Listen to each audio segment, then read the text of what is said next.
ebidensya. Sinunog na, nag-investiga na nga noong 2012, di ba? Sa panahon ni dating Justice Secretary Laila De Lima. Otro po ng saba May ng dala-dala pa siyang gaga. buto noon. Kung maalala niyo, di ba? Tama! May dala siyang buto.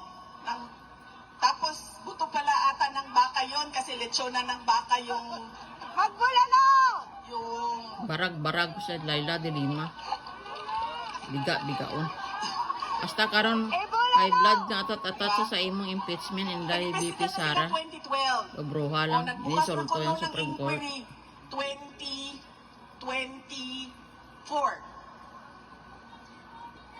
Hanggang ngayon, wala silang ebidensya. Pero hinawakan pa din nila si dating Pangulong Rodrigo Duterte. Kasi ito na lang yung kaso namin. Hindi namin mahuli si Netanyahu eh. Hindi namin mahuli si Putin. Putin, yes. Panghawakan namin ito si Duterte kahit na wala kaming Kaso, ebidensya. ebidensya. Sinasabi na namin, sobrang tagal niya siyang pinanghahawakan, dinedetain sa pre-trial stage. Pinapira na lang din ng ICC.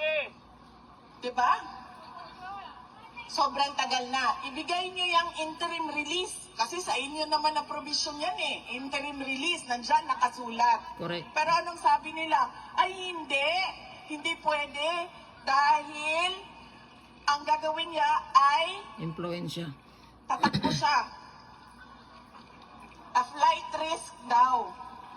Paano naging flight risk yan? Nahirapan na nga yan umakyat ng eroplano. Paano mo itakbo yan? Kapag Tatakbo. sinabi mo, oh tara na, pack up na, nandyan na sila, huhulihin tayo, hindi na siya makalakad ng maayos. Correct. At saka wala siyang ibang gustong puntahan, kundi umuwi sa Davao Davao. City.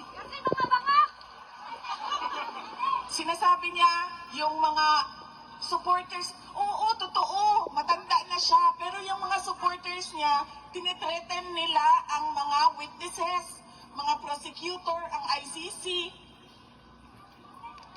Wala nga witnesses eh, sinong ititreaten? Tama. Mga praning Ang kasi, sinasabi mga nila, bangag. Ay, madami siyang baril, Influencer. madami siyang pera. Ngayon nga, binibenta na nga yung bahay niya kasi duda ko, kailangan ni Hanilet ng pera. Pera. Diba? Hindi na makatarungan yung sinasabi nila sa paghawak at pag-detain kay dating Pangulong Rodrigo Duterte. Kaya sabi ko, hindi ako Ay.